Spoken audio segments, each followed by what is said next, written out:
जोहार नमस्कार। पिछले क्लास में हम लोग झारखंड की न्यायपालिका स्टार्ट किए थे।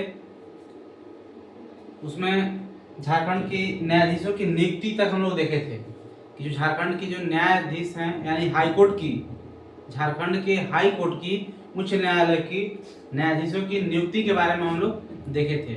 ठीक है, कैसे नियुक्ति होता है, कौन करता है और शपथ कौन दिलाता है उनको, उनके नियुक्ति में कौन कौन शामिल होता है। बताया थे आपको कि जजों की जो नियुक्ति होती है वो कोलोजियम व्यवस्था के द्वारा होती है, लेकिन राष्ट्रपति के नाम पे होती है।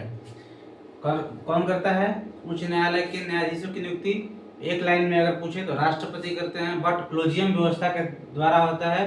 राष्ट्रपति के साथ उनको परामर्श देने के लिए, सलाह देने के लिए सुप्रीम कोर्ट के एक मुख्य न्यायाधीश होते हैं। जिस राज्य में उच्च न्यायालय के न्यायाधीशों की नियुक्ति हो रही है उस राज्य के राज्यपाल रहते हैं, और अगर अन्य न्यायाधीशों की नियुक्ति है तो उसी राज्य के मुख्य न्यायाधीश भी हाई कोर्ट के बैठे साथ में रहते हैं। और अगर मुख्य न्यायाधीश की नियुक्ति है तो अन्य न्यायाधीश की जरूरी नहीं है। ठीक है, ये हम लोग देखे थे। और ये भी देखे थे कि शपथ दिलाते हैं राज्यपाल और त्याग पत्र वो देते हैं राष्ट्रपति को। जो नियुक्ति कराता है उन्हीं को देते हैं त्याग पत्र। ठीक है, और उनको हटाने का भी बताए थे कि महाभियोग चलाया जाता है। उन राज्य सरकार का कोई अधिकार नहीं होता है उनको हटाने के लिए। उनको हटाने का अधिकार संसद के पास है, राष्ट्रपति के पास है। वो भी राष्ट्रपति कब? जब संसद में महाभियोग की प्रक्रिया बताए थे वो पारित हो जाता है 2/3 बहुमत, विशेष बहुमत से, तब जाकर के राष्ट्रपति उसको पद से हटाते हैं। ठीक है, कार्यकाल देखेंगे आज। कार्यकाल के लिए पहले तो इनका रिटायरमेंट का एक एज होता है। ठीक है, हाईकोर्ट के जजों का, उच्च न्यायालय के यानी कि हाई कोर्ट के जजों का अधिकतम उम्र सीमा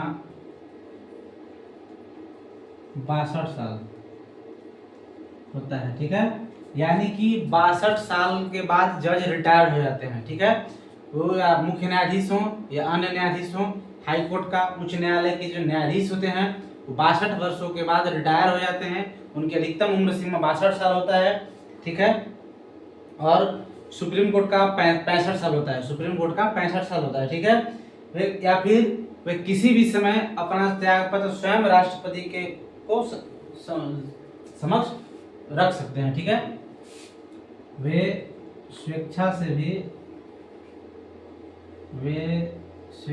से भी त्यागपत्र कभी भी राष्ट्रपति को दे सकते हैं, कभी भी राष्ट्रपति को सौंप सकते हैं। यानी कि वे स्वेच्छा से त्यागपत्र दे सकते हैं, राष्ट्रपति को देंगे, और या तो फिर 62 साल की उम्र के बाद वो रिटायर होंगे, या फिर महाभियोग द्वारा अगर कोई संवैधानिक ढंग का पालन नहीं कर रहे हैं या कोई गलत कृत्य में अगर संलग्न है जो गैर संवैधानिक है तो उन पर महाभियोग चलाया जाएगा। महाभियोग द्वारा भी पदमुक्त, यानी कि यही 3 तरीका से उनको हटाया जाता है। पहले तो वो खुद रिटायर होंगे तो हटेंगे, या फिर खुद त्यागपत्र दे सकते हैं, या फिर महाभियोग के द्वारा। ठीक है, वही महाभियोग का प्रक्रिया आपको हम बता दिए हैं। उसके बाद है झारखंड के थोड़ा सा मुख्य न्यायाधीश के बारे में देख लीजिए।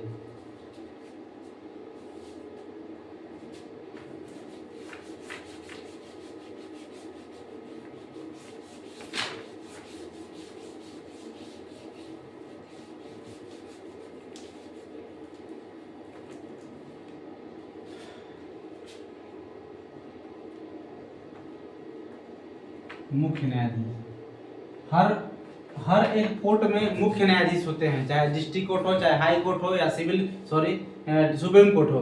किसी भी कोर्ट में आप जाइएगा, किसी भी न्यायालय में जाइएगा तो एक मुख्य न्यायाधीश होते ही होते हैं। ठीक है, तो यानी कि झारखंड के मुख्य न्यायाधीश की अगर बात करें तो पहले देखेंगे प्रथम मुख्य न्यायाधीश कौन थे। प्रथम, जब 2000 में न्यायालय का स्थापना किया गया था हाई कोर्ट का, तो उसमें मुख्य न्यायाधीश के शपथ कौन लिए थे?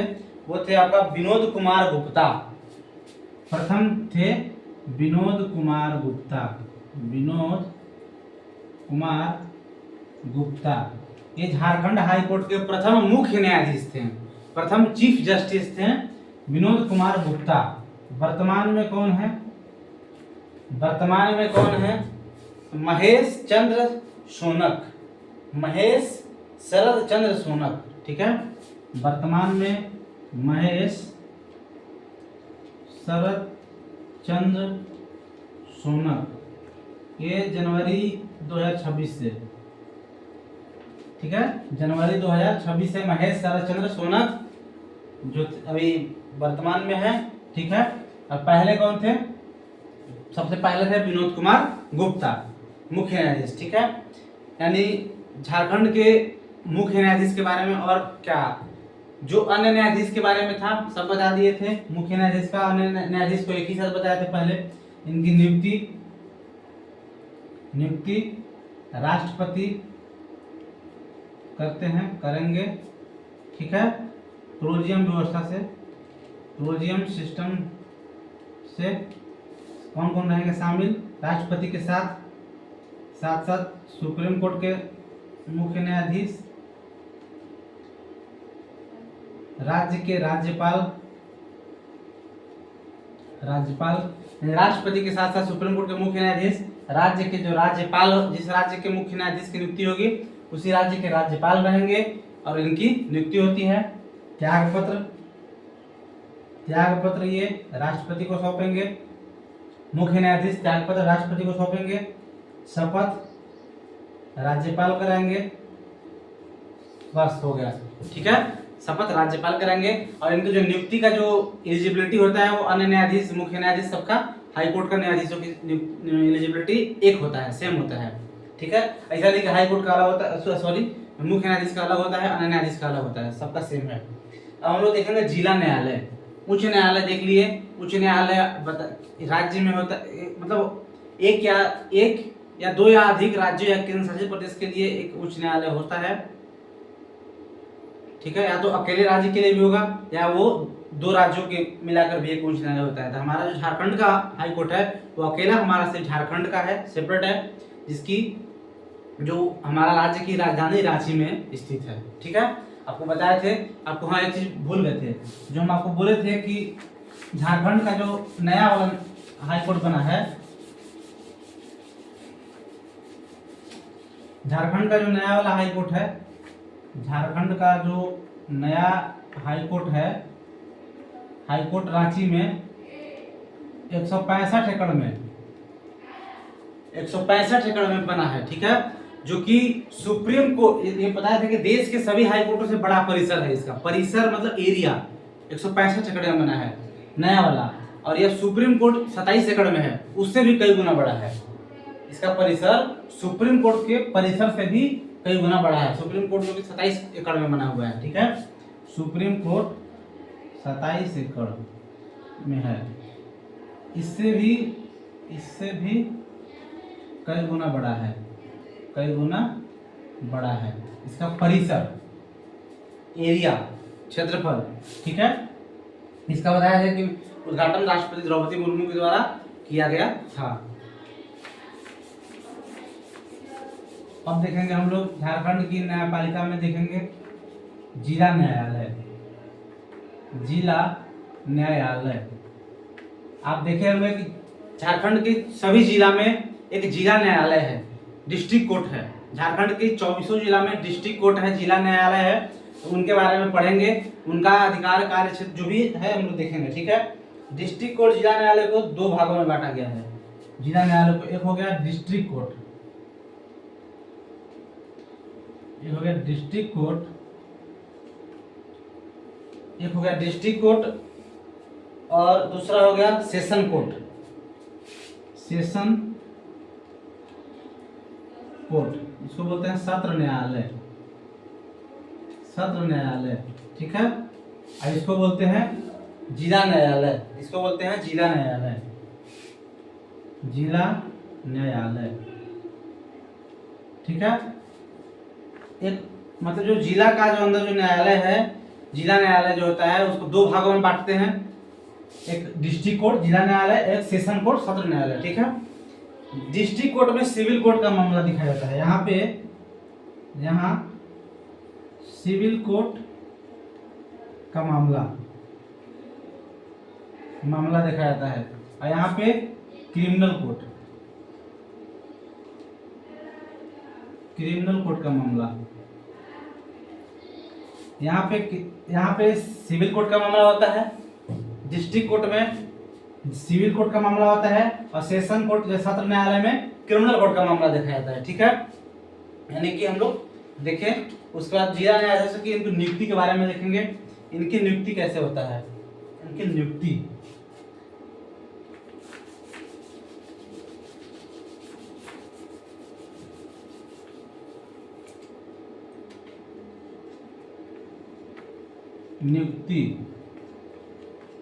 इनकी नियुक्ति, जिला न्यायालय की नियुक्ति, जिला न्यायाधीश की नियुक्ति राज्यपाल के द्वारा निम्न शर्तों पे किया जाता है। इनका नियुक्ति किसके द्वारा किया जाता है?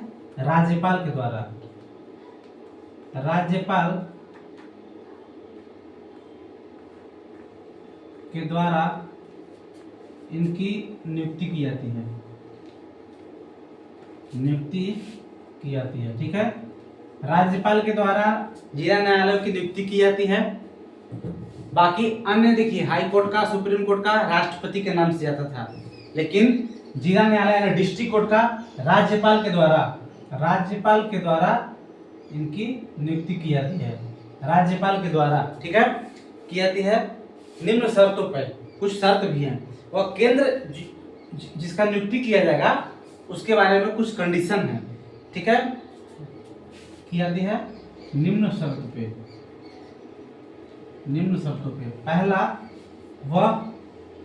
पहला क्या है? वह केंद्र या राज्य सरकार में किसी सरकारी सेवा में कार्यरत नहीं हो, यानी कि उनका सरकारी नौकरी नहीं हो, वह सरकारी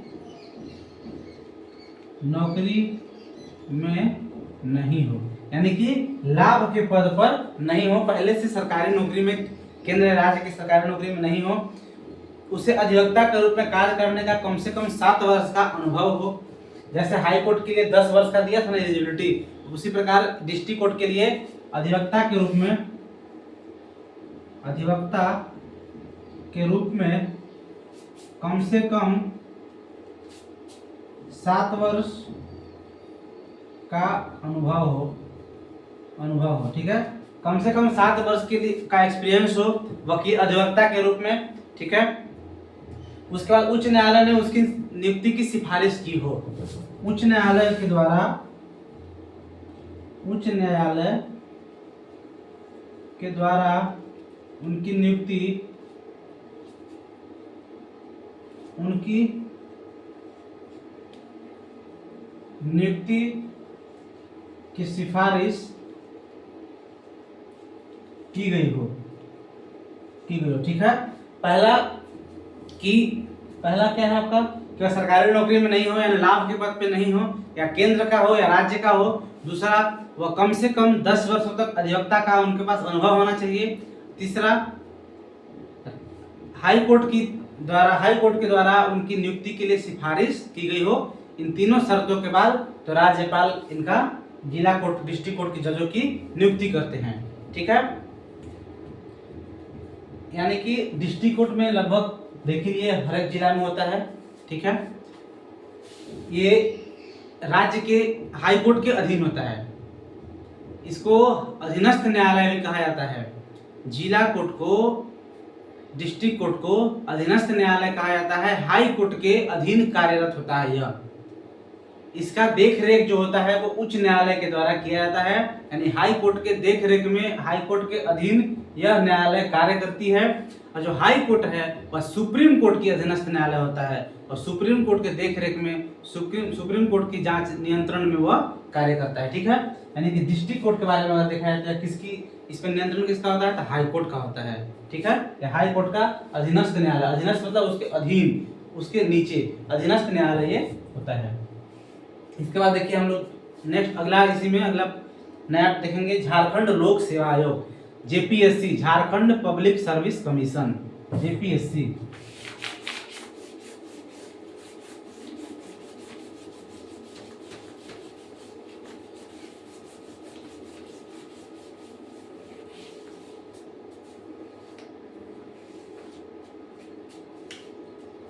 झारखंड लोक सेवा आयोग जेपीएससी, झारखंड पब्लिक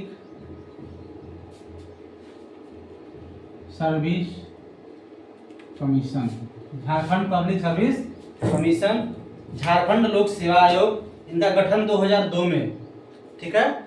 इनका गठन जो था वो 2002 में इसका गठन होता है। झारखंड लोक सेवा आयोग का, Jharkhand public service commission JPSC का, यह क्या करते हैं, ग्रेजुएट विद्यार्थियों को, ग्रेजुएट लेवल के स्टूडेंट को सरकारी नौकरी में चयन प्रक्रिया इनके द्वारा किया जाता है। सरकारी नौकरी के लिए चयन कराते हैं, चयन प्रक्रिया को फुलफिल करते हैं जेपीएससी के द्वारा। ग्रेजुएट स्टूडेंट का सरकारी नौकरी में जो चयन होता है वो इनके द्वारा किया जाता है, जेपीएससी के द्वारा। इनका गठन मुख्यतः इसीलिए कराया गया था कि आप परीक्षा लेकर के उनका जो जिस तरीका से जो भी आपका एक टर्म है, आप जो प्रोसेस है उस प्रोसेस को बना करके, उस प्रोसेस से गुजार करके और सरकारी नौकरी, ग्रेजुएट वाले स्टूडेंट को सरकारी नौकरी में चयन कराइए। चयन प्रक्रिया के लिए इनका गठन किया गया था जेपीएससी का, ठीक है, झारखंड लोक सेवा आयोग का। इनका यह एक संवैधानिक संस्था है, यह गैर संवैधानिक नहीं है, ठीक है, किसी के द्वारा खुद से नहीं, एक संवैधानिक संस्था है जो अनुच्छेद 315 में वर्णन है इसका, ठीक है। यह संवैधानिक संस्था है आर्टिकल 315 में, ठीक है। यह एक संवैधानिक संस्था है, आर्टिकल 315 में है। इसमें एक अध्यक्ष और 4 सदस्य की नियुक्ति, इसमें एक अध्यक्ष, इसमें ये जो झारखंड लोक सेवा आयोग है, इस आयोग में, इस कमिटी में एक अध्यक्ष होते हैं, जो इसका जो मुख्य जिनको माना जाता है, एक अध्यक्ष होते हैं और उनके साथ 4 सदस्य होते हैं। इसमें एक अध्यक्ष प्लस 4 सदस्य, टोटल 5 होते हैं, ठीक है, टोटल 5 हो गए, जिसमें एक अध्यक्ष हो गए और 4 सदस्य हो गए। इन पांचों की नियुक्ति राज्यपाल के द्वारा किया जाता है। इन पांचों की नियुक्ति राज्यपाल के द्वारा किया जाता है। इनकी नियुक्ति राज्यपाल के द्वारा नियुक्ति राज्यपाल के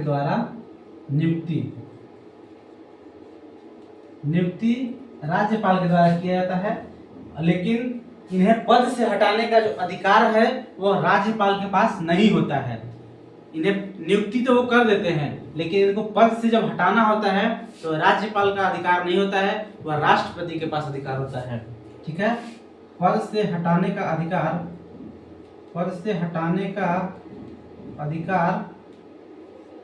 राष्ट्रपति के पास होता है, ठीक है। इनको पद से कौन हटाता है? राष्ट्रपति। यानी कि जो जेपीएससी के जो अध्यक्ष होते हैं और एक अध्यक्ष 4 सदस्य होते हैं, 4 मेंबर होते हैं, उन पांचों की नियुक्ति राज्यपाल करते हैं। बट उनको अगर पद से हटाना हो तो राज्यपाल के पास अधिकार नहीं होता है, राष्ट्रपति पद से हटाते हैं। लेकिन राज्यपाल निलंबन कर सकते हैं, उनको निलंबित कर सकते हैं कुछ दिनों के लिए, कुछ समय के लिए। राज्यपाल सिर्फ निलंबित कर सकते हैं, सिर्फ निलंबित कर सकते हैं। राज्यपाल का अधिकार क्या है? सिर्फ नियुक्ति करना और निलंबित करना, पद से हटाना नहीं। पद से हमेशा के लिए हटाने का अधिकार राष्ट्रपति के पास होता है, ठीक है, राष्ट्रपति का होता है। या फिर अगर ये 6 वर्ष का कार्यकाल या 62 वर्ष की उम्र पूरा कर लेते हैं तो रिटायर हो जाएंगे, ठीक है। इनका जो कार्यकाल होता है, कार्यकाल जो होता है 6 वर्ष का या 62 वर्ष उम्र। अगर मान के चलिए कि 4 वर्ष पूरा है कार्यकाल का, 62 साल हो गया, रिटायर हो जाएंगे। ऐसा नहीं है कि 6 वर्ष पुराने के लिए 30-34 हो जाएंगे। इनकी अधिकतम उम्र सीमा 62 वर्ष होती है और इनका जो कार्यकाल है 6 वर्ष का होता है। या फिर राष्ट्रपति इनको खुद से हटा भी सकते हैं, ठीक है। या राज्यपाल निलंबित करेंगे, हटाएंगे नहीं। इनका जो जेपीएससी जो आयोग है, इसमें पहले अध्यक्ष कौन थे? देखिए,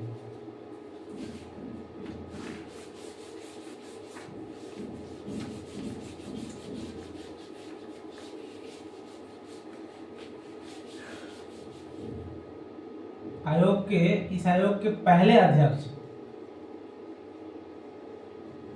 अध्यक्ष थे फटिक चंद्र हेम्ब्रम।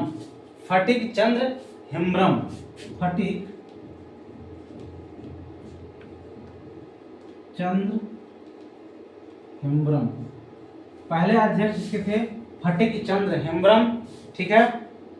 और वर्तमान में है एल खियांगते।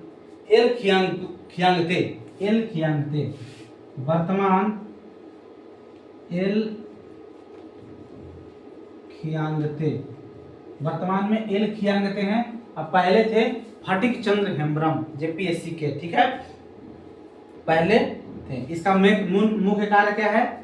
परीक्षा, ग्रेजुएट लेवल वाले स्टूडेंट को आप परीक्षा लेकर के यानी चयन प्रक्रिया करके उनको सरकारी नौकरी देना इनका मुख्य कार्य होता है, ठीक है। उसके बाद आपका देखिए कुछ और 2, 3, 4 मुख्य आयोग हैं, जिसमें झारखंड अल्पसंख्यक आयोग जिनका 2001 में गठन किया गया था, और झारखंड लोकायुक्त आयोग 2004 में गठन किया गया था, जिसके प्रथम लोकायुक्त थे लक्ष्मण उरांव। ये थोड़ा सा इम्पोर्टेंट है। झारखंड लोकायुक्त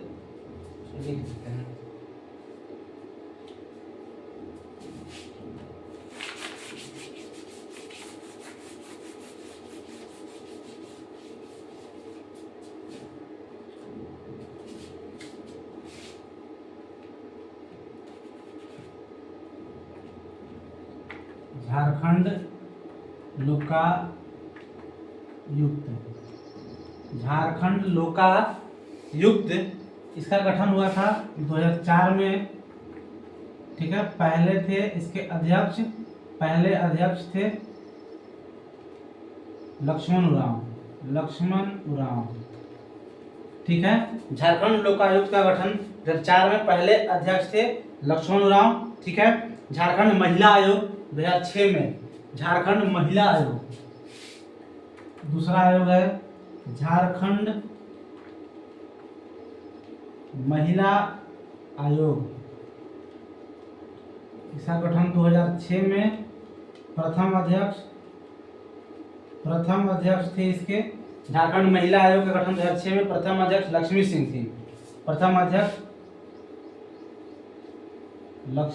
थी। ठीक है। प्रथम अध्यक्ष कौन थी? इसका लक्ष्मी सिंह थी। और वर्तमान इसलिए नहीं बता रहे हैं कि वर्तमान नहीं बताने से क्या फायदा, बदलते रहते हैं एग्जाम के समय में। अगर ये टॉपिक, ये हेडलाइन आपको पता रहेगा तो आपके पास खुद इतना कॉमन सेंस है कि जब पहला जरूरी है तो वर्तमान भी जरूरी होगा। एग्जाम से पहले इन सब का वर्तमान आप देख लीजिएगा जिस एग्जाम में बैठना है, ठीक है। करंट अफेयर का वो हो जाता है टॉपिक। उसके बाद देखिए झारखंड मानवाधिकार आयोग, झारखंड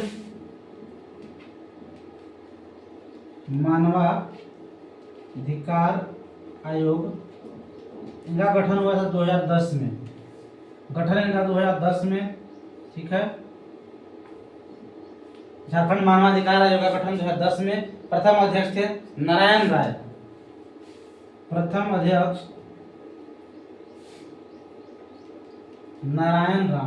ठीक है। प्रथम अध्यक्ष नारायण राय थे। और एक झारखंड अल्पसंख्यक आयोग था 2001 में, ठीक है। झारखंड अल्पसंख्यक आयोग 2001 में हो गया। दूसरा आपका एक और है, जिस तरीके से आप झारखंड पब्लिक सर्विस कमीशन देखे हैं उसी प्रकार से एक है Jharkhand JSSC, Jharkhand staff selection commission. इसका भी काम होता है आपका, झारखंड स्टाफ सिलेक्शन कमीशन का भी काम क्या है? सरकारी नौकरी दिलाना, इनका भी काम है। यह 10th 12th ग्रेजुएट तीनों लेवल तक का ये एग्जाम लेते हैं, ठीक है। जैसे जेपीएससी के द्वारा आपका होता है तो वो क्या होते हैं? जेपीएससी के द्वारा है तो वो एक ऑफिसर रैंक का मतलब बन रहे हैं जो स्टेट पीसीएस के लिए, ठीक है। लेकिन जो जेएसएससी होते हैं, झारखंड स्टाफ सिलेक्शन कमीशन, उनके द्वारा जो ग्रेजुएट हुए, जैसे जिसको बोलते हैं झारखंड सीजीएल या फिर झारखंड सीएचएसएल। सीजीएल मतलब कंबाइंड ग्रेजुएट लेवल, यानी जो ग्रेजुएट लेवल का जो झारखंड जेएसएससी जो लेता है उसको झारखंड सीजीएल बोलते हैं। जो 12th लेवल का होता है उसको सीएचएसएल बोलते हैं, combined higher secondary level, JSSC के द्वारा जो लिया जाता है, ठीक है। और 10th लेवल का होता है, जैसे 10th लेवल में आपका सिपाही हो गया, सिपाही रैंक का हो गया, या चपरासी, ये सब का जो होता है, ठीक है। और 12th लेवल वाला जो क्लर्क वाला पोस्ट का हो गया। ग्रेजुएट लेवल का जैसे हो गया आप, जैसे अभी झारखंड सीजीएल का एएसओ बीडब्ल्यूओ आप लोग देखे होंगे, अभी हाल ही में ज्वाइन कराया गया है। यानी कि जेएसएससी भी जो होता है वह भी एक 10th 12th ग्रेजुएट तीनों लेवल का सरकारी नौकरी में चयन कराने की प्रक्रिया को पूरा करने के लिए वह एक आयोग बनाया गया था, जैसे जेपीएससी है, ठीक है। तो उसके बारे में थोड़ा सा देख लीजिए। तो जेएसएससी यानी कि यह जेएसएससी क्या होता है, लिखा हुआ है कर्मचारी, ठीक है। जो जेपीएससी का जो ग्रेजुएट लेवल का जो लेता है वो अधिकारी बनते हैं, ऑफिसर होते हैं, और जो इससे जाते हैं जेएसएससी वो कर्मचारी, ठीक है। जैसे जेएसएससी जो है वो 10th लेवल का कर्मचारी, 12th लेवल का कर्मचारी, ग्रेजुएट लेवल का, ठीक है। यानी कि यह तीनों लेवल का होता है, 10th 12th ग्रेजुएट, और जेपीएससी सिर्फ ग्रेजुएट लेवल का लेता है, ठीक है। इसका गठन 6 दिसंबर 2008 को प्रथम अध्यक्ष मृदुला सिन्हा, ठीक है, प्रथम अध्यक्ष इसका मृदुला सिन्हा थे। ये आईएएस होते हैं, ठीक है। आप वर्तमान इसका साथ प्रशांत कुमार है, वर्तमान अध्यक्ष भी इसका शायद प्रशांत कुमार हैं, आईएएस होते हैं भी, ठीक है। इसका जो अध्यक्ष बनते हैं वो आईएएस रैंक के ही होते हैं, आईएएस रैंक के अधिकारी को अध्यक्ष के लिए नियुक्त किया जाता है, ठीक है। इनकी भी जो नियुक्ति होती है अध्यक्ष का वो राज्यपाल के द्वारा ही किया जाता है, जैसे जेपीएससी के लिए किया जाता था, ठीक है। इनका भी काम क्या है, विद्यार्थियों के लिए, स्टूडेंट के लिए सरकारी नौकरी का चयन प्रक्रिया को पूरा कराना, सरकारी नौकरी का जो प्रक्रिया होता है, प्रोसेस होता है, उसको पूरा करने के लिए होते हैं। आप आई होप आपको समझ में आया होगा, और जो नहीं भी आया होगा तो आप फिर से कमेंट कीजिएगा। धन्यवाद, मिलते हैं नेक्स्ट क्लास में नया टॉपिक के साथ।